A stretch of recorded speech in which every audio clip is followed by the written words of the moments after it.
Hello, my armor enjoyers once again. My apologies for missing last Friday, but I actually had a pretty bad skateboard accident on Thursday, and it left me with a bit of a scar that I've been recovering from then. But I got this Friday, so hello again. Even though I filmed this on Wednesday, hello in the future.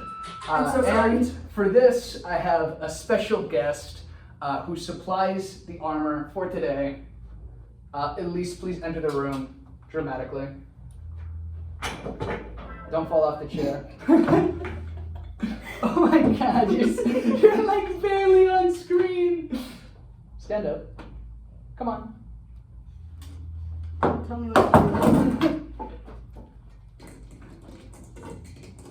But yes, today we're covering the salad, workplace harassment or is still as she calls it, salad. It's a salad. Don't put words in my mouth. You said those words. You said those words earlier. Anyway, yes, we're covering the salad. So the first thing I will start off with this is that this version is a traditional kind of gothic style German salad.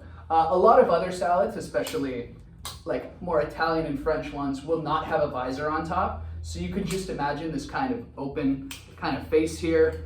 I'll even put it on. But yeah, they would not naturally have the visor on them. Of course, that became more popular towards like the later 14th and 15th centuries, but a lot of earlier salads did not have visors, and even a lot of later ones didn't as well, considering it obstructs vision a lot.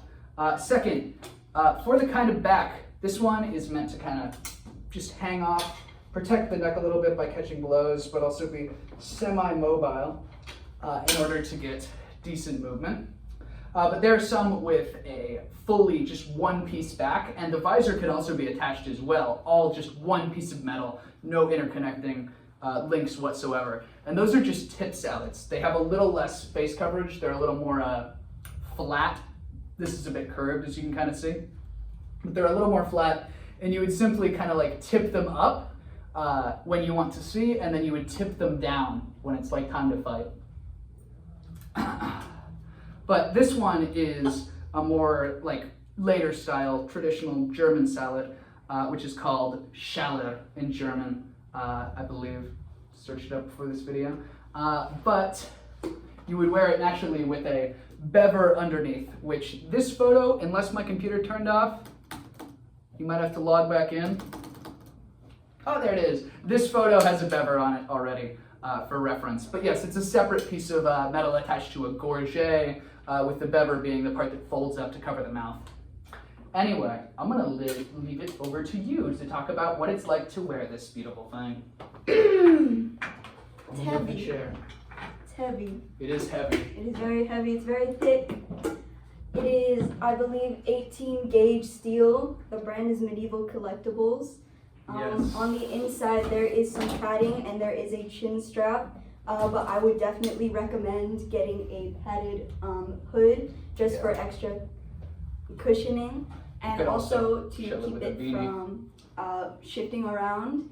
It also does kind of pull on your hair, so put a layer of protection in there. Another thing about this is very limited visibility. You only got this one little slit in here, and what's it called? It is very Limited? very limited. Yeah, that's the word I was looking I wore it like once before just now, and trying to see out of it because I wore it a bit around a Ren fair, and you just cannot navigate really. It's No. extraordinarily difficult. So if you are gonna wear this, you should probably either have it up. Actually, keep putting a pin on that. It does not stay up. If you are walking around and moving, it will not stay up without help. So that's either something that you gotta fix or you just gotta deal with. Yeah. Um, For context, if this is your normal like visibility, imagine there's no kind of shaded in parts. That would be what you normally see. This is what you see with the helmet on. It's really just this little part here, and you cannot see that much outside of that, which can be helpful if you don't care about looking up or down, but in most daily life, you do care about looking up or down. I suppose in some cases in battles, you don't need to as much. Yes. You wanna know what? If you are locked in, you can wear this. I was Yeah. locked in. I'm constantly locked in, and that's why I'm thug enough to wear this. It is very hot inside Mm-hmm. because it is a helmet. Usually you're supposed to wear something that, okay, I guess not for me. Your chin is supposed to stick out, and you're supposed to have something, Yeah, a gorget. the bever, A gorget, or gorget. Gorget. French is difficult sometimes. I did not have that. I just used a scarf, and Yeah. it looked fine. There are plenty of examples of people who did not wear an underlying bever or anything. Like me. You could, like you, but also historical examples where you would just wear it. Sometimes it's nice to have a bit easier breathing when you're fighting a battle. It can get quite difficult to breathe, Yes, that is especially if one- you have something up there. That is one of the perks of this hat. I said it. Yeah. Hat, helmet. Hat, same thing. What's it called? Metal hat. It does get hot, but you can still Mhm. breathe. Yeah, that is nice. Some helmets, like the little holes, they give you decent breathing, but like you really feel it if you're actually using it to battle or anything, or even if you're wearing it in a hot day in a Ren fair. Yes. But yeah, you could wear a padded coif of just kind of padding. It's like many layers of cloth, or you could wear a traditional coif out of chainmail, which a lot of historical medieval coifs, a lot of like modern movie ones and fantasy ones kind of like hang off under the chin, but historical ones would go up almost like over the chin, almost to the lips. So with this and with it going up to my chin on a like padded coif or chainmail coif, that's decent protection. Like you'd have to deliberately stab me in the mouth to have the only unprotected part. So there's quite a decent protection even without a bever.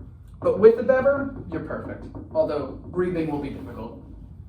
But yeah, other than that, I'll mention that, do you remember the price for this? The price. It's like $130? $130. With tax. With and tax, shipping. it was around 100 something. But yeah, this is definitely a high quality product. Yes, and high quality comes with high maintenance. Of course, Renaissance wax and everything. I talked about this in my previous video. I don't have the Ren wax here today, so I won't show it off again, but you can watch that previous one if you want to see what it looks like. It is about like $18 to $15, depending on how you shop. But yeah, the last thing I'll mention about this is, although this is a German Salet, we've been typically talking about the German version, this was used almost like immensely throughout a lot of Western Europe, and even parts of Eastern Europe, like Northern Hungary. This was very popular helmet to be used, of course in different styles, but it was very much widespread. So, I'm glad we got to talk about this. Editor. Editor, go.